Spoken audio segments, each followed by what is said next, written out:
ദിതി ദാമോദരൻ, കേൾക്കാമോ? നേരത്തെ ടെലിഫോണിൽ എന്തോ തടസ്സമുണ്ടായിരുന്നു. കേൾക്കാം.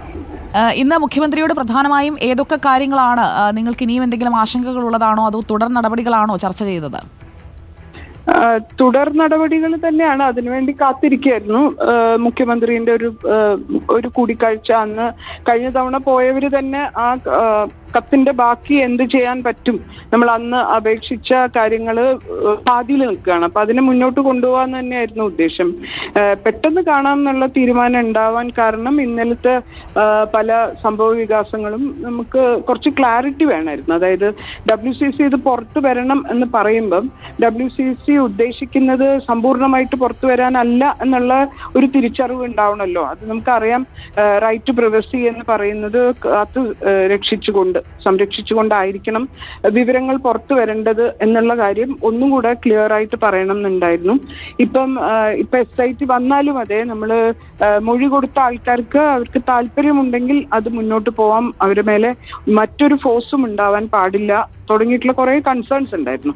WCC ഇത് പുറത്തു വരണം എന്നാണോ അല്ല അത് വരണ്ട എന്നാണോ പറയുന്നതെന്നുള്ള ഒരു അങ്കലാപ്പ് പൊതുവെ ആൾക്കാർക്ക് ഉണ്ടോ എന്നൊരു സംശയമുണ്ട്. അപ്പൊ അതൊന്ന് ക്ലിയർ ചെയ്യണമെന്നുണ്ടായിരുന്നു. അത് പറയാൻ ഉദ്ദേശിച്ചത്, പുറത്തു വരിക എന്ന് പറഞ്ഞതിന്റെ അർത്ഥം ഓരോരുത്തരെയും അവിടെ മൊഴി കൊടുത്ത മുഴുവൻ ആൾക്കാരുടെയും അതായിരുന്നല്ലോ നമ്മൾ ആദ്യത്തെ മൊഴി കൊടുക്കുമ്പോഴുള്ള കരാറ്.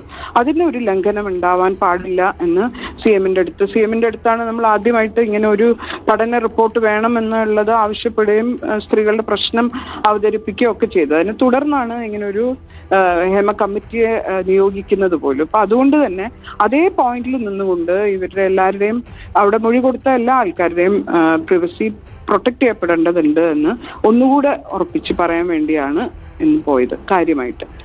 ശ്രീമതി ദിതി ദാമോദരൻ, ഇന്നലെ ഹൈക്കോടതിയുടെ പ്രത്യേക ബെഞ്ച് ഈ വിഷയം പരിഗണിക്കുന്നതിന് പ്രത്യേക ബെഞ്ച് രൂപീകരിച്ചിരിക്കുകയാണ്.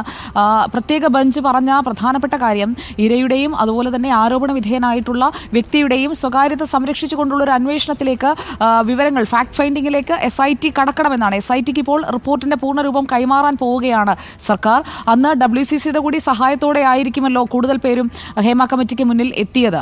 അവരിൽ ആർക്കെങ്കിലും നിയമ നടപടികളുമായി ഭയം മൂലമാണ് പരാതി കൊടുക്കാത്തതെന്നാണ് അവർ കൊടുത്ത സ്റ്റേറ്റ്മെന്റ്. അപ്പോൾ ഇനിയിപ്പോൾ സർക്കാർ സംവിധാനം തന്നെ ഒപ്പമുണ്ട്. അവർക്ക് മുന്നോട്ട് പോകാൻ താല്പര്യമുണ്ടെങ്കിൽ ഈ ചൂഷകരാരൊക്കെയാണ് എന്നുള്ളത് അവർ നിയമ നടപടിക്ക് വിധേയരാകേണ്ടതല്ലേ? അല്ലെങ്കിൽ ഒരു പഠനം കൊണ്ട് മാത്രം എന്താണ് ഇവിടെ ഒരു മെച്ചമുണ്ടാവുക? ഇല്ല, തീർച്ചയായിട്ടും അങ്ങനെയാണ്. പക്ഷെ അത് ഓരോരുത്തരുടെയും തീരുമാനമായിരിക്കണമല്ലോ. അവർക്ക് പരാതിയുമായി മുന്നോട്ട് പോകേണ്ടവർക്ക് അതിനുള്ള സൗകര്യം സർക്കാർ കൊടുക്കുമെന്ന് മനസ്സിലാക്കുന്നു. പക്ഷേ പരാതിയുമായി മുന്നോട്ട് പോകേണ്ടതില്ല എന്ന് തീരുമാനിച്ച ആൾക്കാരും ഉണ്ടാവും. അവരുടെ മേലെ പ്രഷർ ഉണ്ടാവാൻ പാടില്ല എന്നും അവരുടെ നേരത്തെ പറഞ്ഞ പോലെ സ്വകാര്യത സംരക്ഷിക്കപ്പെടേണ്ടതുണ്ട് എന്നും പറയാൻ, അതൊന്നും കൂടെ ഉറപ്പിച്ച് പറയാൻ വേണ്ടിയാണ്. ആ കരാറിലാണ് നമ്മൾ ഈ പഠന റിപ്പോർട്ടിന് മുമ്പിൽ ഈ കമ്മിറ്റി പാനലിന്റെ മുമ്പിൽ പലരും മൊഴി കൊടുക്കാൻ വന്നിട്ടുള്ളത്. അപ്പൊ ആ കണ്ടീഷൻസ് അതുപോലെ തന്നെ നിലനിൽക്കേണ്ടതുണ്ട് എന്ന് ഒന്നുകൂടെ ഓർമ്മിപ്പിക്കാൻ വേണ്ടിയായിരുന്നു പ്രധാനമായിട്ടും ഇന്ന് കാണാൻ തീരുമാനിച്ചത്.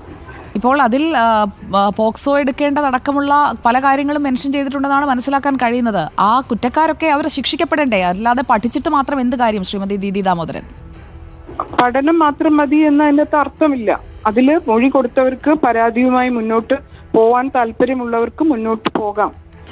അങ്ങനെ അല്ലാത്തവർക്ക് അവരുടെ സ്വകാര്യതയ്ക്ക് ഭംഗമില്ലാത്ത വിധത്തിൽ വേണം ഈ കാര്യങ്ങൾ കൈകാര്യം ചെയ്യാൻ. കാരണം ആ കരാറിലാണ് ഓരോരുത്തരും അവിടെ പോയി മൊഴി കൊടുത്തത്. അപ്പൊ അതിലൊരു വയലേഷൻ ഉണ്ടാവാൻ പാടില്ല എന്ന് മാത്രമേ പറഞ്ഞിട്ടുള്ളൂ. ഓക്കെ, വളരെ നന്ദി ശ്രീമതി ദിതി ദാമോദരൻ.